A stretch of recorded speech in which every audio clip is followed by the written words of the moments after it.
In this episode of KIDZ Podcast, I am honored to share wisdom with you about leading kids in your church and in your home. Dealing with kids is hard work, and I'm praying that we add some tools to your tool belt today. So let's dive into today's topic.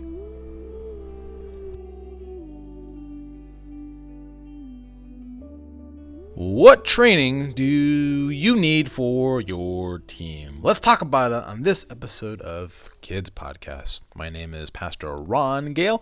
I am your podcast host on KIDZ Podcast, and where we talk about leading children into an overflowing life with Jesus. And this could be because you're a kids pastor, youth pastor, coach, teacher, parent, whatever. If you are someone that is leading young people, that means one day they will become a big person. This podcast is for you.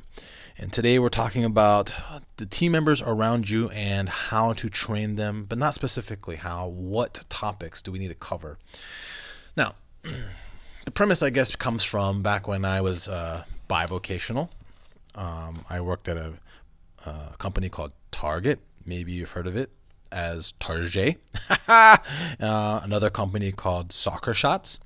I've also been a college level soccer coach, high school level soccer coach, and younger level soccer coach. And I've worked for care facilities with a program called the ARC. Now, all of these types of programs and educations and organizations have what's called annual training. And what struck me funny is when I became bivocational, I saw that church ministry does not do a good job at annual training. They want annual things like, where do you want your taxes to go, and where do you want your housing income to go, and things like that. But when you start working with those types of organizations like Target, they want you to have blood training. If you want to work with Soccer Shots, they want you to have your mandated reporting training. If you want to work as a coach for the local school district, they want you to have your CPR and first aid training. Every year, there's a list of things that are important to their organization. They require some renewal of education every year. Let's say you're not at a program like that. Let's say you are just getting your first aid. What is it, like every 3 years? You have to renew that first aid training. And so this poses the question is, how do we contextualize that detail into leading kids? Because there are leaders that report to you. And do they still remember how to do the things that you taught them how to do? I have team members on my team that have been with me 6, 7, 8 years now. Do they need a refresher? How often do they need a refresher? How often do I want them to have a refresher? So this episode, KIDZ Podcasts, we're talking about annual training topics. Yes, let's do it. Here's what I got, because we're not digging too much into a lot of things. We have the standard onboarding process. Right, when I bring on new team members, well, one, they get the standard.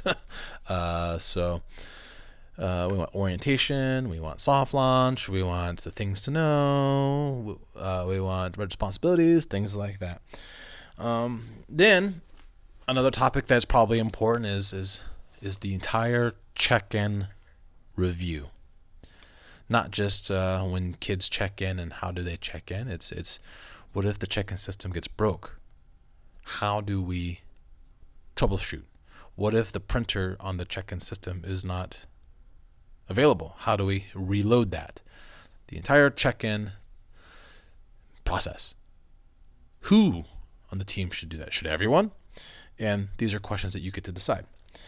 Then we go into number 3, mandated reporting.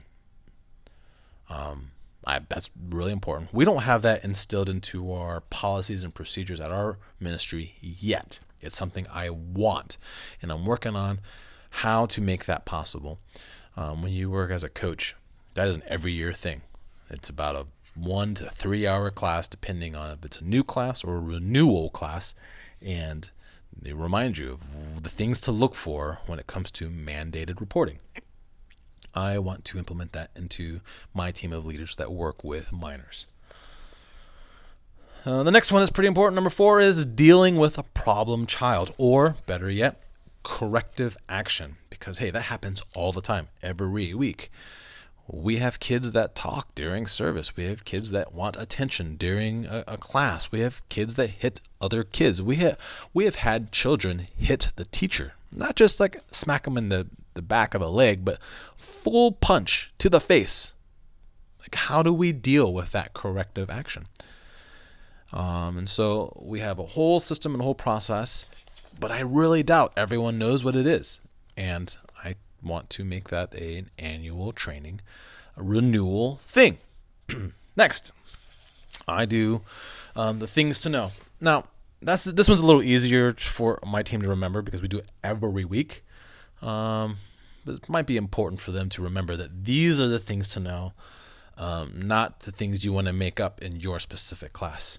For us, the things to know are not things for leaders to know. It's the things that we tell our kids. We can think of it like class rules, class boundaries. So the kids recite the things to know. We call them things to know because we try to get away from the harsh words and the things that they've heard a million times. So instead of, these are the class rules, we say, what are the things to know? They know when to walk, know when to talk, and know when to dock or put away their toys for class. What I don't want from my team is for them to create their own. What I don't want from my team is to have a fourth. There might be other rules you wish your class knew, but I promise you, I can barely remember the 3 things my wife gives me to go to the store to pick up, much less 6 or 7 things she tells me to go pick up. So when I do review with kids on what we can do and not do in this room, I have it narrowed down to walk, talk, and dock, and I don't want them to be overwhelmed by anything else because they won't remember. And if they're trying to remember the rules of this particular culture, they're not going to listen to the message of Jesus Christ that we're about to preach. So, things to know. Then, the things that we need to update on annually are the clearances. Now, in our program, it's every 60 months, which comes down to 5 years, which we do a 4-year reminder. But we kind of just make sure everyone knows that you need all 3 clearances, and we need it by this date. Otherwise, you cannot serve. Make it very clear, make it crisp. Now, this is important to us so that we empower our leaders to recruit more leaders.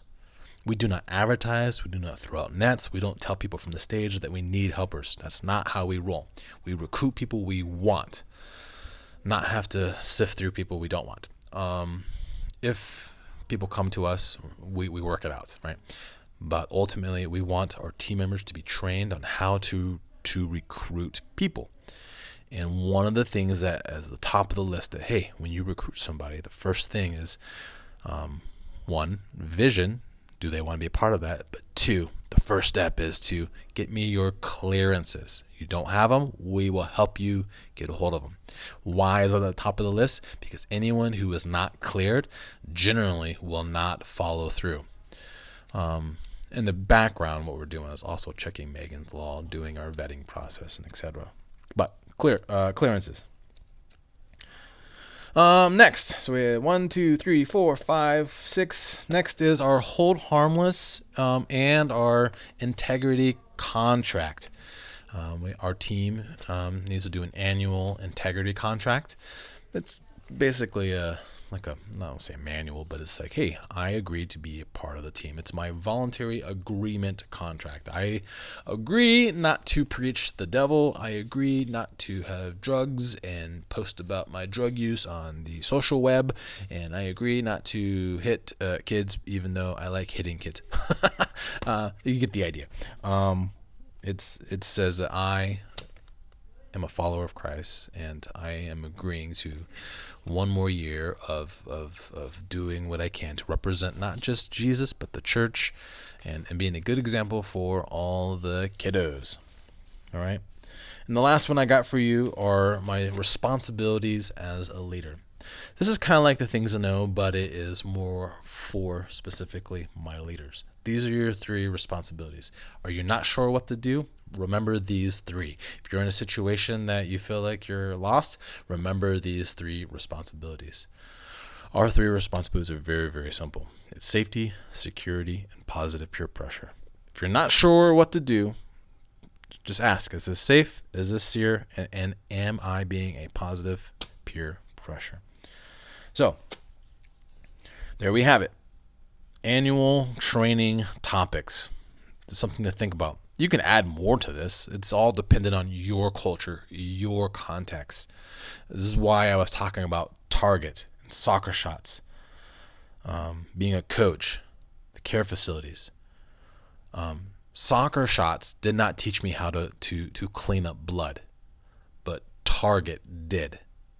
When there was a blood spill on an aisle because of an accident, only those who had the training to clean up blood could clean the blood. They were very, very specific about that, and they didn't want anyone who was not trained to touch that. So then when I went to another organization, even though I was trained at Target, I cannot clean the blood because I'm not approved and qualified by their program. And then you can go on to any topic, like coaching high school boys is not going to translate into Target. They don't coach soccer in Target. So you get the point. Now you're going to contextualize into your ministry, your setting. What does all this look like? Can you use that topic in your group? Does it benefit? And then you're going to go above and beyond. Is this too much? Is this not enough? Because I've created a whole Google Doc that is like a quiz that asks them questions and gives them the correct answers and the wrong answers and whatnot, and provides video training, and it gives them a point system and score system. But now I'm questioning, is it too long? Do I want it this long?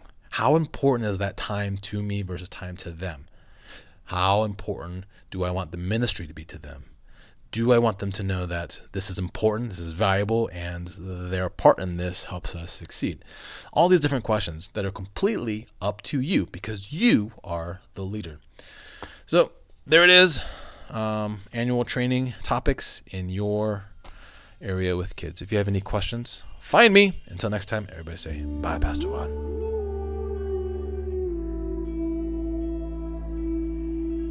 Thank you for listening. Smash those like buttons, turn the bells blue, or whatever the kids are doing these days.